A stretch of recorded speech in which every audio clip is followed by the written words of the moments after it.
வாங்கிட்டு வந்து குடி. அங்க போ எல்லாம் குடி. கேட்ட பெருமை. எங்க ஃபேமிலி எல்லாம் பெரிய அரிஸ்டேட் ஃபேமிலி.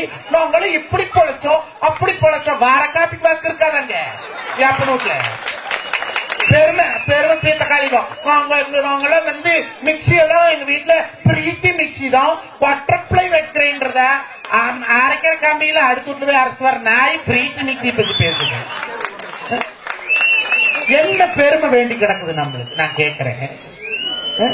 அன்னைக்கு பாருங்க, எதுக்காக திரும்ப திரும்ப சுத்தி சுத்தி இங்கே வரேன்னு சொன்னா, இன்னைக்கு ஆண்களை காட்டிலும் பெண்களுக்காகத்தான் அதிகமாக தொற்று நோய்களும் உடல் பலவீன நோய்களும் வருகிறன. ஆய்வு சொல்லுது. ஆம்பளை காட்டு காத்தால திருப்பூர் புது பஸ் ஸ்டாண்ட் நேரம் கிடைச்சா போய் பாருங்க. வீட்டுல எல்லாம் ராய்க்கெல்லாம் சுத்துறது இல்ல, அரிசி எடுத்து இடிக்கிறது இல்ல, அம்மிக்கெல்லாம் அரைக்கிறது இல்ல, ஆட்டாங்கல் சுத்துறது இல்ல. ரோடோட பொம்பளை ஊற சுத்துறாளுவோம். என்ன வாக்கிங்? காத்தால் 4 மணிக்கு எந்திரிச்சு போறாங்க. சாதாரணமாக ஒரு பெண்ணானவள் தன்னுடைய வீட்டிற்கும் சமையல் அறைக்கும் மட்டும் ஒரு நாளைக்கு 11.7 கிலோமீட்டர் தூரம் நடக்கிறாள் ஐயா. வீட்டுக்கு வாசலுக்கு, வீட்டுக்கு ஜமிழ் ரூமுக்கு, வீட்டுக்கு வெளியில, தோட்டத்துக்குள்ள இத்தனை தூரம் சுத்துற உனக்கு எப்படி நோவு வரும்? இங்கதான் தானாத்து வீணா போறதாச்சே. ஒரு பண்டம் மிச்சமை கூட மாட்டான் போட்டீங்களா? ஒரு இத்தனோன்று இருக்கு பருப்பு. அது குழந்தை எவ்வளவு சோறுதின்னு தெரியாதா? ஒரு வயசு 1.5 வயசு குழந்தைக்கு சோறு விட்டுறீங்க. அது எவ்வளவு திங்கி மீறி போனா ஒரு கரண்டி திங்குமா?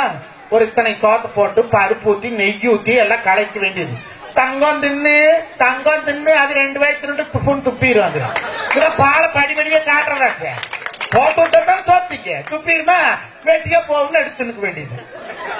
10 மணிக்கு ஒரு கூட்டு வா. 10 மணிக்கு துணிச்சா கம்மல் இருக்காமலோ. அப்புறம் 12 மணிக்கு காய வணக்கி தங்கம் தின்னு தங்கம் தின்னு அது திங்காது. மடி வெளுக்க வேண்டியது. அப்புறம் 3 மணிக்கு ஒருக்கா, அப்புறம் 7 மணிக்கு ஒருக்கா. இப்படியே தின்னா அன்னைக்கு எல்லாம். அதனாலதான் கண்ணதாசன் சொன்னா, கம்பன் சொன்னா என்னன்னு சொன்னா, பெண்களை 8 போல் உடம்புன்னா. எப்படி? குழந்தை எடுத்து இடுப்புல வச்சா தப்புன்னு வந்து குழந்தை உட்காரணுங்க இடுப்புல. இன்னைக்கு எங்க இருக்குது? எல்லாம் 11 தான். அரே நேரு அன்னைக்கு பொண்டாட்டி கேட்டது, எதுல பப்பு வச்சிருக்கிற ஜாக்கில இட்ட பெரிய பப்பு வச்சிருந்த மேல எதுக்கு அவன்ற மகன் நிக்கிறான இடுப்புல வலிக்கிட்டே போற. இது இருந்தா தொங்கிக்குது பைய குரங்குட்டி ஆட்டா தொங்குற பப்பு.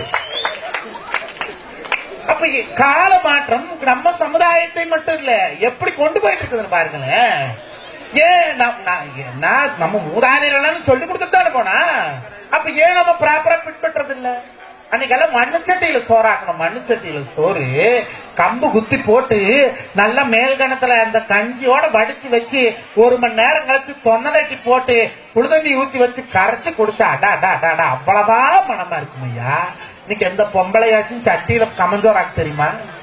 சட்டியில குக்கர்ல வச்சா கம்பு இடிக்கிறது இல்ல. இப்பெல்லாம் அரைச்ச கம்பே வருது. அதை புடைக்கிற வேலையும் கிடையாது. வாங்கி 2 கலக்கலைக்கு ஒரு அதை விட ஒரு கொடுமை களி கூட குக்கர்ல கலர்ல ஐயா. களிய 1 கிளாஸ் மாவுக்கு 2 கிளாஸ் தண்ணி ஊத்தி கரைச்சு வச்சா அதை வெயிட் போடாம குபு குபுன்னு ஆகி வந்தா களி ஆகி போச்சு. எப்படி மாறி போச்சு பாருங்க. எல்லாம் பொங்க வச்சுங்க. எதுல பொங்க வச்சுங்க? பார்த்த எல்லாம் பொங்க சட்டி தான் இருந்தது. என் பொண்டாட்டியும் பொங்க வச்சானு தை மாசம் மாட்டு பொங்கல் அன்னைக்கு பொங்கப்பானை வினைக்கு வச்சு 4 வெள்ளை நெல்ல குத்தி வச்சு எல்லாம் ரெடி பண்ணி வச்சுட்டு தோட்டம் போயிட்டு வரப்பில்ல பொங்கலை வச்சு வைக்கி வந்து சாமி கும்பிடலாம் படிப்பொங்க கும்பிடலாம்னு சொல்லி போட்டு போனேன். நான் போயிட்டு வந்து வாக்குற பொங்கல் ஆகி போச்சு. இலையில எடுத்து வச்சுட்டான். வச்ச பண்ணு சட்டி வச்சபடியே இருக்குது. விறகும் அப்படியே இருக்குது. என்ன பிள்ளை எதுல பொங்க வச்சீங்க? மாமா குக்கர்ல வச்ச மாமாங்கிற பல்லு இழுத்துட்டு.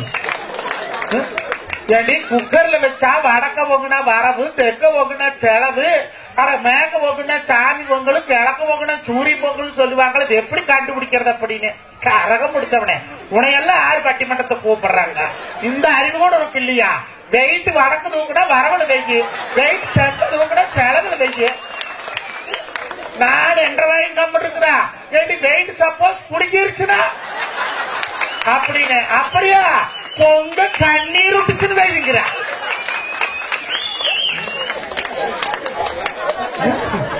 இதா பண்பாடு. இதுவா நாம் சொல்லி கொடுத்தா அது ஏண்டி இப்படி பண்றே நல்லா இருக்கும். பண்பாட்டை காப்பாத்தி இருக்கிறேன். இன்னைக்கு பொம்பளை நானு எனக்கு தெரியலனாலும் பொங்கலை வச்சிருக்கிறா இல்லையா விட்டு கொடுத்தனா இதை பத்தி பெருமையா பேசியா நான் நல்லா பேசணும் உன்னை பத்தி பெருமை. அன்னைக்கெல்லாம் பாருங்க கல்யாணம் மூச்சு வந்த போது எங்க கதவு வந்து 7 அடி உயரம் 3.5 அடி அகலம் ரெட்ட கதவு. ஒரு கதவுல போவா ஒரு கதவுல வருவா வெடுக்கணும். இப்ப 2 கதவையும் திறந்து வச்சாலும் அலையில போறான். நேர் போன முட்டிக்குது. எப்படி வந்தது? 6ஆம் ரூட்ல பிச்சைக்கார பொட்டி வச்சிருக்கீங்க. பிச்சைக்கார பொட்டி வச்சுக்கிறீங்களா? எங்க வீட்டுல இருக்குது. 6ஆம் ரூட்ல எல்லாம் பிரிச்சு இருக்குது. எல்லாருமே வச்சிருக்கிறா. நான் சொல்றேன் போய் திறந்து பாருங்க. ஒரு பண்டை நல்ல பண்டை உள்ள இருக்காது. பழைய மோர் பழைய தண்ணி பழைய சோறு பழைய புழு ரசத்தை கொண்டு வச்சிருக்கிற பிரிச்சுல ரசம். அட சனியனே நாங்க 3 நாளான புளிக்காது. அது என்ன புளித்தண்ணி தான் இருக்கு. புளிச்சா போகுது. ஆனா அதை கொண்டு வச்சிருக்கிறியாடனா அன்னைக்கெல்லாம் வாஷிங் மிஷின் உண்டா? வாஷிங் மிஷின் உண்டா? இப்ப அது இப்படிங்குது துணி பொழிஞ்சாச்சு. அன்னைக்கெல்லாம் பொம்பளைங்க அது எப்படி வந்து 8 ஆட்டு இடுப்பு வந்து சொல்லவா? நல்ல தயிர் மாட்டு தயிர் மாட்டுப்பால் எறும்பால் ஊட்டி பானையில போட்டு தயிர் சிலுப்பும் போது ஆடி சிலுப்பும் போது அந்த இடுப்புக்கு எக்ஸசைஸ் தான். இந்த எலும்பு இப்படி திரும்ப இந்த எலும்பு இப்படி திரும்பும். அப்ப அதனால அந்த இடையினுடைய வடிவமைப்பு 8 மாதிரி வந்தது. இன்னைக்கு எதுக்கு தயிர் சிலுப்புது? மிக்சியில தயிர் சிலுப்பியாச்சு.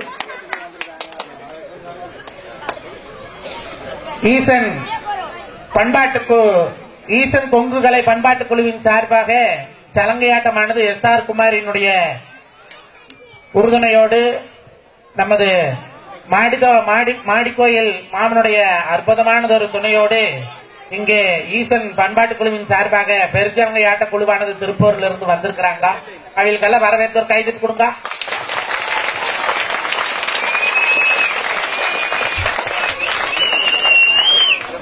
பங்காளி அப்புறம் அந்த மண்ணு சட்டி போயிடுச்சு. ஏன்னா பொழுது கொடுத்து போகுது. மண்ணு சட்டி போய் பித்தாள சட்டி வந்தது. பால் காய வைக்கிறதுக்கு பித்தாள சட்டி. அப்பெல்லாம் மழு சட்டி பாங்க. பால் காய வைக்கிறதுக்கு மழு சட்டி மண்ணு சட்டியிலேயே நல்லா மழுக்கி கொடுப்பாங்க வருஷம். அப்புறம் அந்த தயிர் சட்டிங்கிறது கொஞ்சம் மழு சட்டியா இருக்கு. கண்ணாடியாட்டு எங்க ஆயா சுண்டத்தலை பொறிச்சிட்டு வந்து சாணி போட்டு விலைக்கு கமுத்துனா கரையோடு இருக்கும் சட்டி பார்த்தா அப்படி முகம் பார்க்கல. அப்படி மின்னும் விறகடுப்புல சோறாக்கும் போது. அப்புறம் விறகு போய் பம்பு ஸ்டவ் வந்ததா. இது மண்ணு சட்டி பொழுதா குடையுது. எவன் கழுவுறது? காலம் கொஞ்சம் மாறிச்சு. அப்பெல்லாம் பொம்பளை 2வது 3வது படிச்சிருந்தாங்க. அப்புறம் எங்க அம்மா காலத்துல எல்லாம் 8வது 10வது படிக்கிற காலம். அப்பெல்லாம் பிள்ளைங்க பியூசி அவன் வந்து மண்ணு சட்டியில ஆக்குவாளா? அப்போ சீதனமா அன்னைக்கெல்லாம் அடுக்கு மடா சீதனம் கொடுத்தாங்க. 7 மடா 12 மடா 15 மடான்னு அடுக்கு மடா சீதானம். அப்புறம் மாறி போச்சா எங்க அம்மா காலத்துல பித்தாள சாமானம் வந்தது. அப்ப அதெல்லாம் பேமஸ். 3 அடுக்கு போசி 5 அடுக்கு போசி இன்னும் வீட்டுல அட்டாரியில் கம்பி கிடக்குது. வருஷமான தை மாசம் எடுத்து விளக்கறக்குள்ள எங்க எடுத்து புரியுது. எல்லாம் அடுக்கு போசியில் இருக்குதா அதை கழுவுறது. அதுவும் போய் எவர் சில்வர் வந்தது. எவர் சில்வர் போய் ஈயம் வந்தது. இப்ப புதுசா ஒண்ணு வந்திருக்குது. அதுக்கு பேர் என்னன்னு கேட்டா நான் ஸ்டிக்கின் பேரு. அடுப்புல வச்சா அடுப்புல ஒட்டாது. எண்ணெய் ஊத்துனா எண்ணெய் ஒட்டாது. மாவு ஊத்துனா மாவு ஒட்டாது. திளிப்பு போட்டா தோசை ஒட்டாது. அந்த தோசை வட்டல்ல போட்டா வட்டல் ஒட்டாது. பாபத்துல போட்டா கரும பாபத்துலயும் ஒட்டாது போகும்.